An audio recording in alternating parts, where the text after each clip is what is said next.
All right, what I ate in 24 hours. Reflection for my attempt. Sunday, 5 November to not today, sorry, to Monday, 6 November 2023.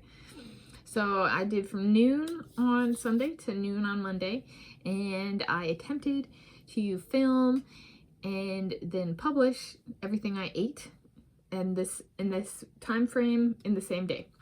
And did I do that? Yes. And I got my videos published before the end of the challenge, which is unique to the singles, and they were all single take. And I think that's a pretty cool way to approach that kind of feat as opposed to a vlog, because if a person makes a vlog and publishes it before the end of the 24-hour period, well, that person might be very privileged in the sense of they've never had anything gone wrong or not want that snack, you know, they publish it and then eat a snack before the 24-hour period is up, or have that cup of coffee or whatever. Which gets me to I did get everything I ate up. I was careful with my wording. It wasn't what I consumed in 24 hours because I drank a bunch of water. And I also drink water with like packet flavoring in it. So not all of that is on camera, though I did do a video where I had me drinking orange juice. So some of the fluids I drank were captured that way. And I also I was like, typically about this time of year, I think last year was an anomaly, I get a cold, and especially with running and walking outdoors, I've been like, when am I gonna get my cold? And my parents got COVID-19 and they tested positive the day I started this 24-hour attempt, and I live with them currently, and they're both retired, so they're around. And so it was perhaps a little bit different of a, if none other than filming locations, kind of like I did a bunch in this room because I'm just kind of trying to keep myself distant so I don't catch it. My voice is starting to go, but I feel perfectly fine. And it doesn't feel, and typically when my voice goes, I get a cold, but I don't feel like I have cold. So I don't think it's COVID-19. It's better than I normally do with just the common cold. And so there's that component to it that I was not necessarily anticipating. I think, so, where was I going with that? I was like, on Sunday I was like, I feel a tickle in my throat. And so I had a Ricola cough syrup, throat lozenge kind of thing.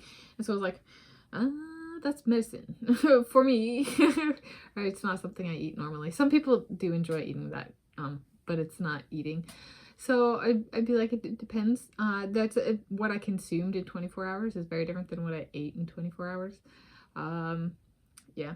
I thought it was cool that I did manage to get, that I spaced it well enough. I didn't need food at like 11:50 a.m. that last day of 2 days. Right, yeah. So I could have everything uploaded before the end of the challenge, which was cool.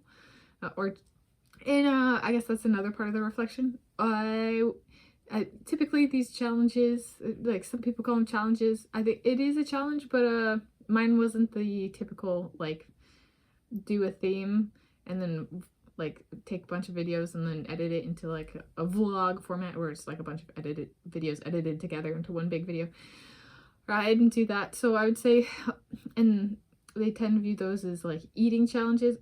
In putting my tags in my video descriptions, or not my video description, but, like, the video marketing, so to speak, I did a eating challenge, but I also did YouTube challenge, because it requires the filming something and then publishing it, like, fast turnaround, same day, single take. That's really more of a, it is an eating challenge and adjusting my diet, that kind of thing, but it was also a videoing challenge.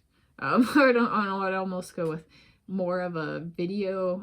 How I did my challenge was more of a video challenge than it was eating challenge, because of the, well, I managed to improve from the get it done same day to get it done within the challenge, or the 24-hour period. So that was it's a lot of work, and I think I ended up doing, what was it, 8 food videos. And I did other videos in that time frame as well. And then I did like a, before the challenge started, introduced it, and then I did kind of an initial reflection follow-up or afternoon training session. So yeah, it allowed me to start kind of broaching repetition of products on the channel. Like if I've done a sweet and or savory eats of a certain thing before, then going back and doing it again.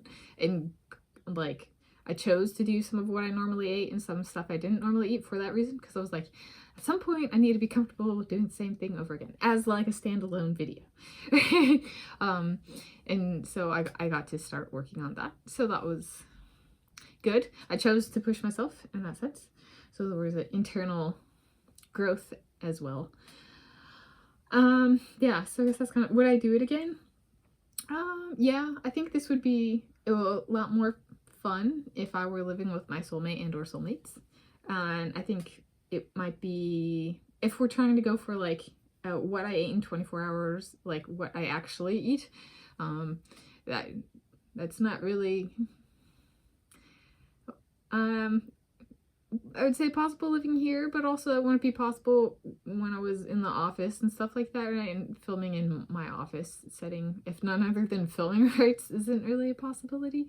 So if I were living with my soulmate and or soulmates and I was like a runner or something where it's conducive to filming, and not having the institution where I work being like, hey, we get to say a say or the say on whether you can post this or not, or we get to make money off of it or not. One way around that is non-monetizing, but there's a whole lot of oversight there that's like, wouldn't it change if I weren't living with my parents and I weren't living with my soul, and I was living outside the house and I weren't living with my soulmate, which I did for a good chunk of my life. So yeah, I'm approximately 31 years old. I would do it again, sure, but it's not something I'm going to repeat frequently because it did require speeding up my eating sessions and then not necessarily, partially those my parents having COVID-19 though, and me avoiding the space, I didn't necessarily eat all the things I normally eat. But the grouping of it and spacing of it became more difficult with the uploading the videos the same day, and within the challenge, the 24-hour window as well. Yeah, so, but it was a fun thing to attempt and fun to see that I did Izelle's Famous Check-In, PCC Community Markets, and Pagliacci Pizza in my American hometown of Seattle, and they were all founded in Seattle. So that was cool. The theme in that sense ended up being kind of Seattle home, which I thought was, it did enter into my cognition at some point. I was like, ooh, I could go to Pagliacci and it was founded in Seattle. Or I could go to Herfe's, which was founded in Washington State, but not in Seattle. It was founded in Everett, which is a different city. So I was like, oh, you know what, I'm gonna make a Seattle theme. So yeah, that was kind of fun. Yeah, so that's my reflection. Yeah, I enjoyed it, but not something I intend to do with high frequency at this point in time. That might change if I were to live with my soulmate and or soulmates, and they might be very eager contributors. We could do squirrel what I ate on 24-hour challenges, or do it with the squirrel or something if I live with my soulmate and or soulmates and the squirrels, something like that. Yeah, so room for creativity depending on how my life goes. But happy Wednesday, 8 November 2023.